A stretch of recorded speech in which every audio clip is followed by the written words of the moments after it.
President Biden in Michigan today as his campaign calls on Democrats to unite around him. That's as new polling shows, and it continues to show, a tight race after the debate. And joining us now live is NTD's White House correspondent, Iris Tao. Good evening, Iris. What's President Biden's latest move after his high-stakes presser yesterday? Good evening to you, Jack. So President Biden is pressing ahead with his campaign. Today he's stumping in the key battleground state of Michigan, a key state that his campaign says they're focusing on. And meanwhile, that comes just a day after his high-stakes press conference at the NATO summit where President Biden vowed to stay in the race. His campaign now pointing to that presser as a success. Watch. So there's a long way to go in this campaign. I'm just going to keep moving. The president, as he did last night during the NATO press conference, was not only leading on the world stage, but was demonstrating that he is the best person to continue to lead this country right now. We had nearly 40,000 donations during the president's press conference. And in particular, his campaign is pointing to President Biden's experience with foreign policy. And just on Friday, Biden announced that Hamas and Israel have now agreed to a, quote, framework for a ceasefire. And yesterday at the presser, President Biden also warned communist Chinese regime against helping Russia. Watch. You have to make clear China has to understand that if they are supplying Russia with information and capacity, along with working with North Korea and others to help Russia in armament, that they're not going to benefit economically. Meanwhile, the president's presser last night is getting mixed reviews from Democrats. House Minority Leader Hakeem Jeffries said on Friday that he met with President Biden on Thursday night and, quote, expressed to him perspectives and conclusions about the path forward from Democrats. Now, Jeffries did not specify what conclusions he conveyed to President Biden, but Biden's campaign on Friday pointing to the latest polling showing a tight race between former President Trump and President Biden, saying things did not change much after the debate. Jack. Iris, well, the polls are definitely under high scrutiny now amid crucial times. But what's going on with President Biden's agenda next week as Trump heads to the Republican National Convention? So President Biden is continuing to expand his outreach with Democrats. And just today, he talked to the Asian American and Hispanic caucuses in the Congress. And next week, he's also speaking in Texas and Nevada as counter-programming during the Republican National Convention. Back to you. Iris, thank you for that report. Both the House and Senate are in recess today after a busy legislative week, which also saw lawmakers make the best of the NATO summit.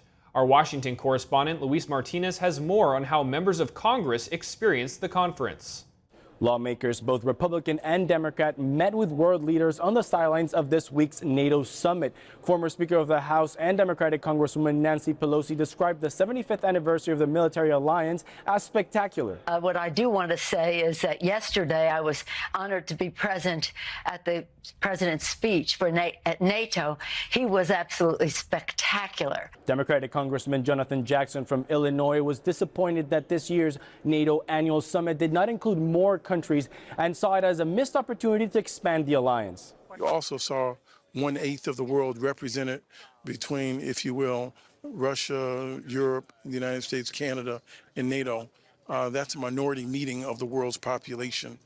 And by keeping this rhetoric and distance with Mr. Putin, President Putin, at this time, you're expanding his reach into Iran. You're expanding his reach into friendships with North Korea. While Republican Congresswoman Marjorie Taylor Greene was disappointed that this year's summit, according to her, did nothing to move Ukraine closer to peace. Is all about Ukraine. It's about making it inevitable. That's the language the White House is using. Making it inevitable that Ukraine joins NATO. It's like, why aren't they talking about a path to peace? They don't want that.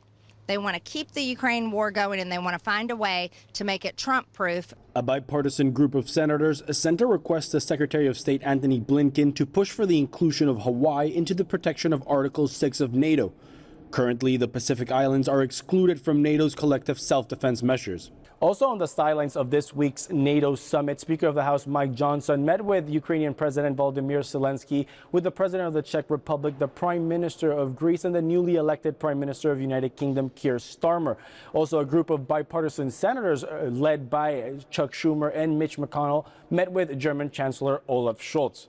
Reporting from Washington, D.C., Luis Eduardo Martinez, NTD News. NATO's communique following this week's summit called out China as a decisive enabler of Russia in its war against Ukraine.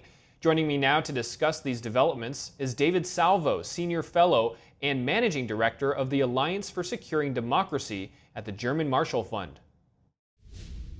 David Salvo, thank you very much for joining us here today. My pleasure. Now, the NATO summit just finished up. Ukraine is now on an irreversible path to NATO membership and is receiving weapons and more funds from NATO countries. Just give me an overall picture of what your thoughts on how this summit of the 75th anniversary of NATO went. Well, I think NATO has a real galvanizing mission now as it enters, a new chapter of its history. $43 billion in assistance to Ukraine's defensive fight against Russian aggression is important. The fact that NATO is sort of taking over, provide coordinating security assistance for Ukraine, that's a real win, I think, both for NATO and for Ukraine as an outcome of this summit.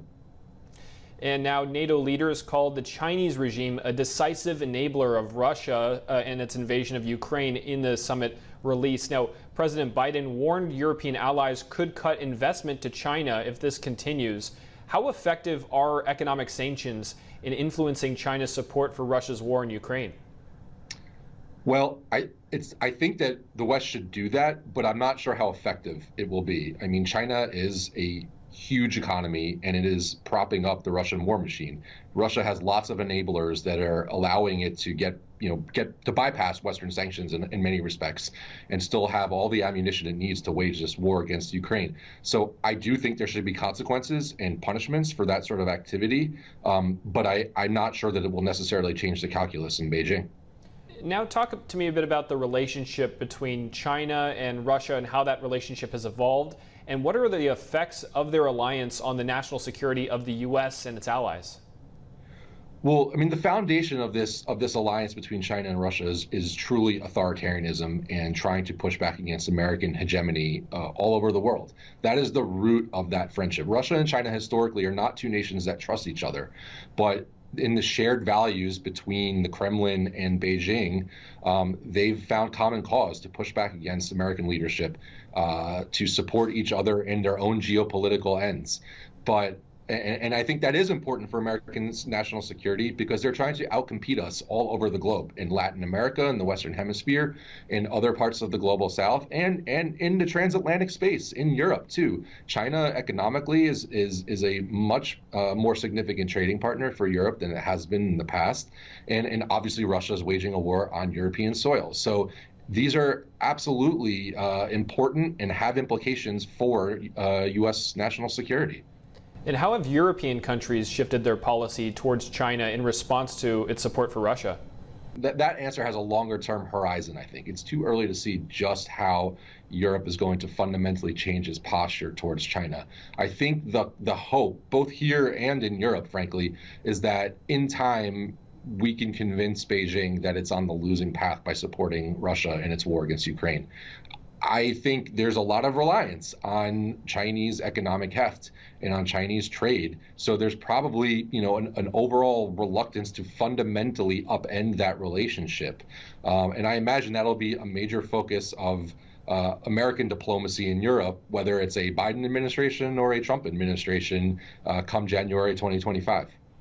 What diplomatic and economic leverage does President Biden and European allies have over China in its response for its support for Russia? I think that's a tough question. I don't think that at the moment we have serious economic leverage to change the calculus in Beijing. It would require a fundamental sort of reorientation of both the American economy and the European economy. In some respects, we may be even more closely intertwined to the Chinese economy than Europe. So I'm not sure at the present moment we have that sort of leverage. I think that is a major question that is being thought about by both presidential candidates here in the United States, either for a second Biden term or a second Trump administration in a few months. David Salvo, thank you very much for your insight here today. My pleasure. The U.S., Canada, and Finland have announced a joint effort to build icebreaker ships. Officials said the move is to counter Communist China's and Russia's presence in the polar regions. The decision was announced on the sidelines of the NATO summit in Washington. America and its allies have agreed to ramp up shipbuilding capacity as China has been producing naval vessels at unprecedented speeds. Biden administration officials said the U.S. currently has only 2 icebreakers, both of which are about to be retired.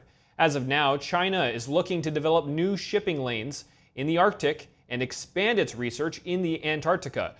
The latest collaboration has drawn support from several Republican lawmakers, including chairman of the House Homeland Security Committee, Mark Green, and chairman of the Transportation and Maritime Security Subcommittee, Carlos Jimenez.